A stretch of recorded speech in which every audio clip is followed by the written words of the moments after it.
AI has been with us for some time now, but as useful as it is, a big problem is privacy, or rather the lack of it. You've really no idea what happens to any information you provide, and so there is the risk of any sensitive data being leaked. As a result, local AI is becoming more and more popular.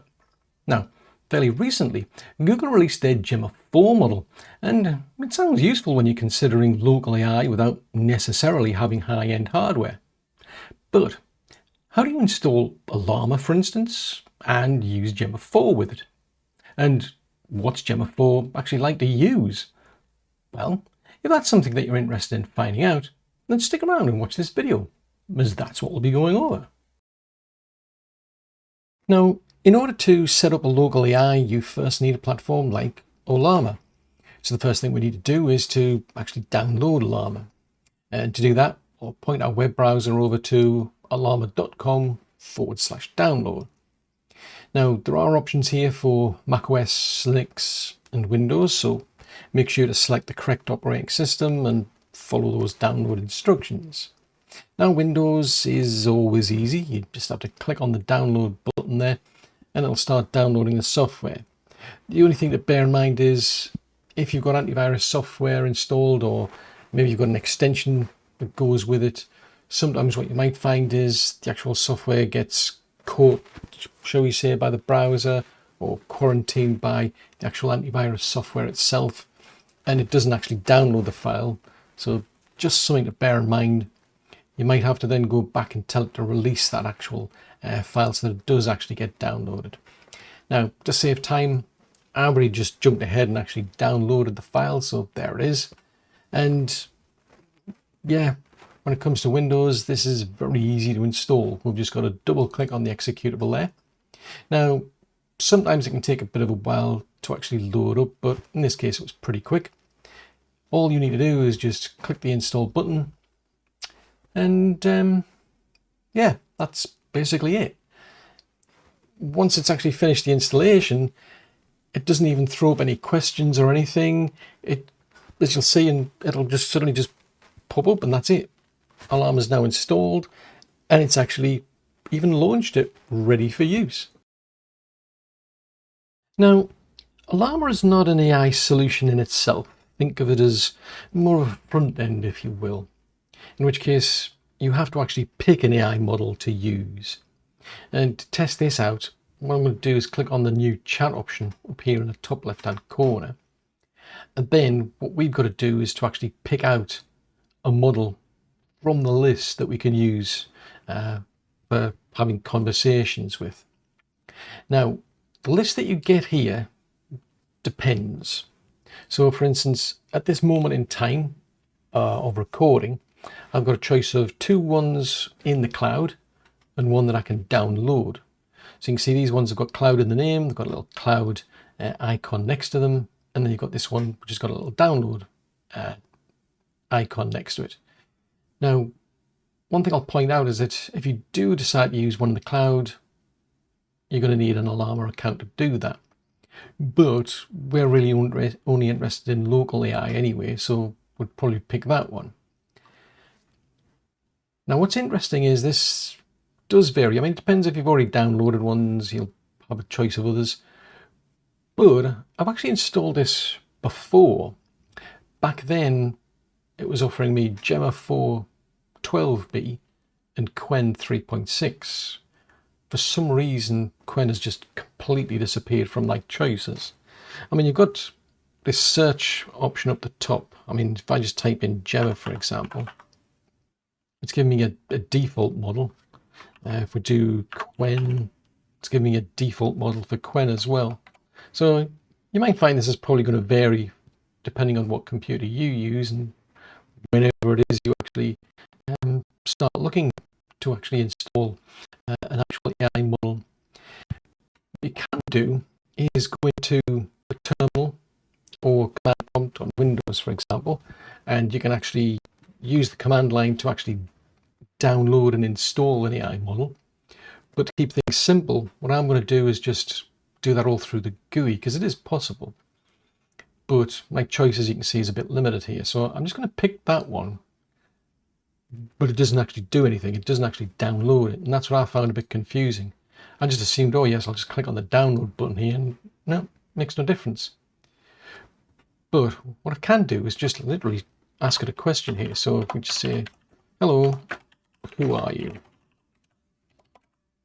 Hit return, and there you go. It actually starts to then download the model. Then it'll load it in. Eventually it'll get round to actually answering that question. So we've just got to wait for a while because this is a new install of a model. Okay, so it eventually managed to actually download that model. I mean, I do have a pretty fast internet connection, but it still seemed to take quite a while to download what was getting towards about 17 gig. Then it has to load that into memory.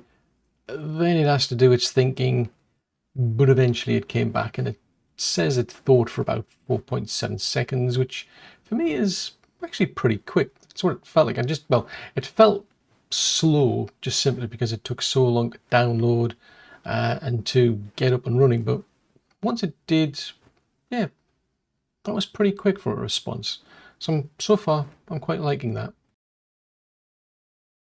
Now, like most people, I could do with some more money, so maybe I could ask this AI to write a small story for me so I can sell it and get rich.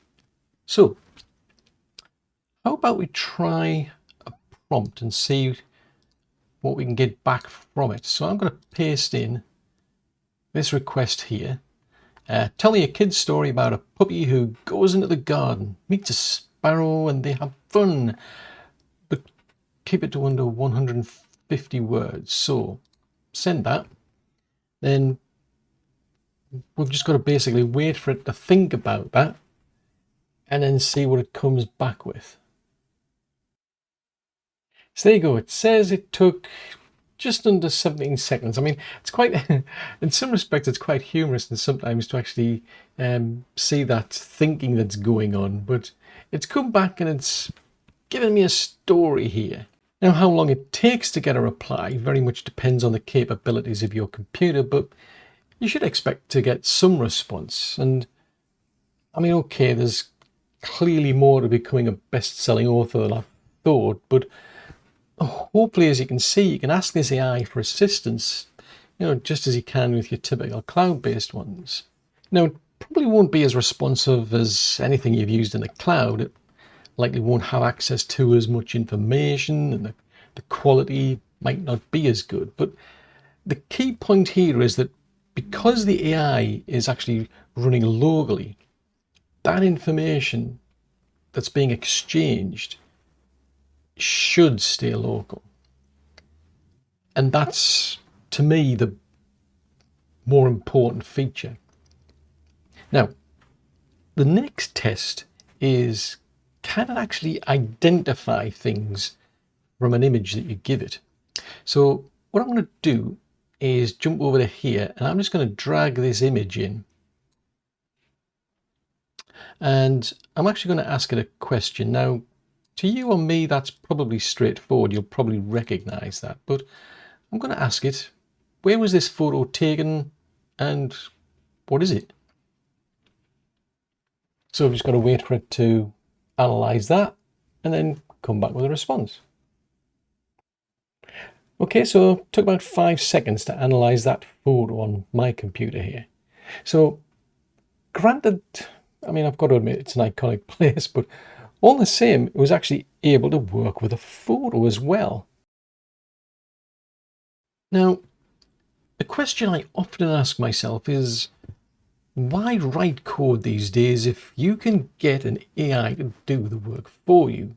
I mean, no matter how good you are, chances are an AI can still do it quicker. I mean, granted, you've still got to check the code afterwards, as AI isn't that good, or at least not yet, even if it does somehow manage to understand what you ask, though.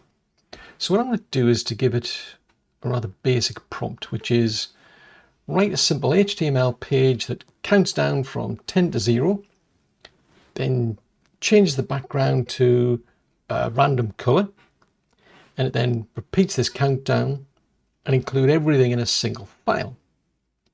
So I'm not giving it explicit information as such, I'm just giving it a broad suggestion of what I'm trying to achieve here.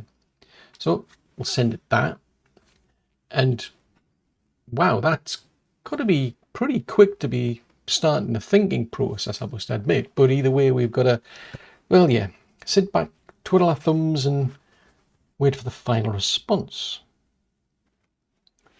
Okay, so it says it took 30.2 seconds to come up with this, and I've got to be honest, it would have taken me far, far longer. It's a long, long time since I did HTML code.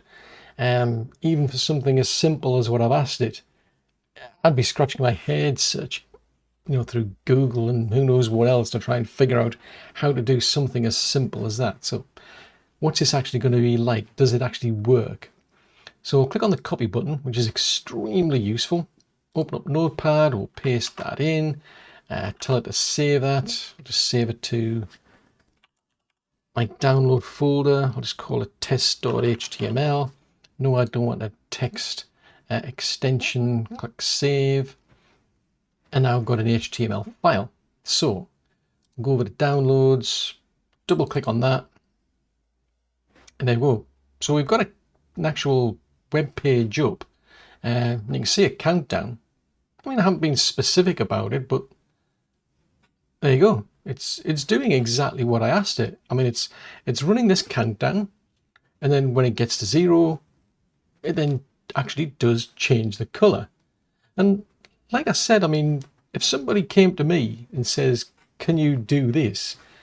and I'd probably been scratching my head for quite a while, because it's not something I do on a daily basis. I used to be a code programmer when I first started in IT, and I was using HTML when it actually first came out. But if somebody had come to me and said, "Can you do, what I put into that prompt?" and I'd be struggling to try and think, okay, well, how do I do that again? I've got a rough idea of HTML. Colors, well, how do we do colors? How do you do a countdown? I mean, what do I need to do to get these bits working and do this and do that? And all I've had to do here, though, is just give the actual AI a specific prompt to give it an idea of what I'm looking for, and it doesn't really particularly taken long to do it. Now, I must admit, something like this, it doesn't exactly do much, but when you think about it, I mean, that's pretty good, really. I mean, I could go back and start fine-tuning things, I must admit. I could ask it for a different color for the countdown numbers and so on. I could ask it all sorts of things to be put in, but hopefully, as you can see, that is still a very, very useful tool to have, especially when it's local. Now, sometimes you're going to want an AI to solve a maths problem for you. So we're going to try one to not just to test its maths, but also its reasoning. So we're going to give it a prompt here of: train leaves station 1 at 10 minutes past 8 at a speed of 60 miles per hour. Then at 9:25, a train leaves station 2 at 75 miles an hour, and it arrives at station 1 at 11:35. At what time will the first train reach station 2? So in other words, we've got two stations. One train is leaving earlier, and it's doing 60 miles an hour. We've got a second train leaving after that, but it's traveling at a faster speed of 75 miles an hour. And based on that second train, we can get a rough idea as to the distance between the two stations. So it's then down to mathematics and reasoning to work out, well, how long is it going to take for this first train to actually get there? So we'll give it that. We'll see how long this one takes. Okay then, so it's actually come back with an answer. It says it took about 35 seconds to do this. Now, to be fair, we aren't taking into account, complexities like acceleration or deceleration, which can vary, but the goal here is to actually see how it handles the maths. And what's really useful I'm finding here is that you don't just get an answer, you're also getting to see the reasoning, and that is extremely important, especially for something like this.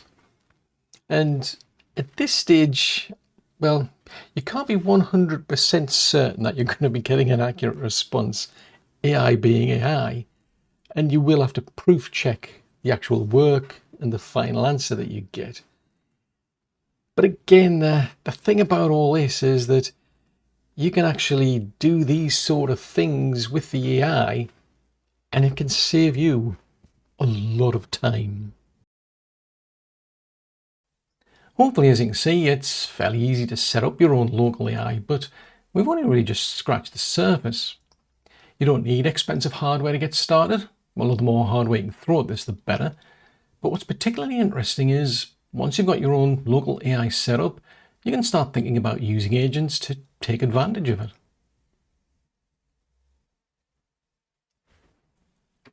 Now then, I wonder what the next video should be. I mean, that could be interesting.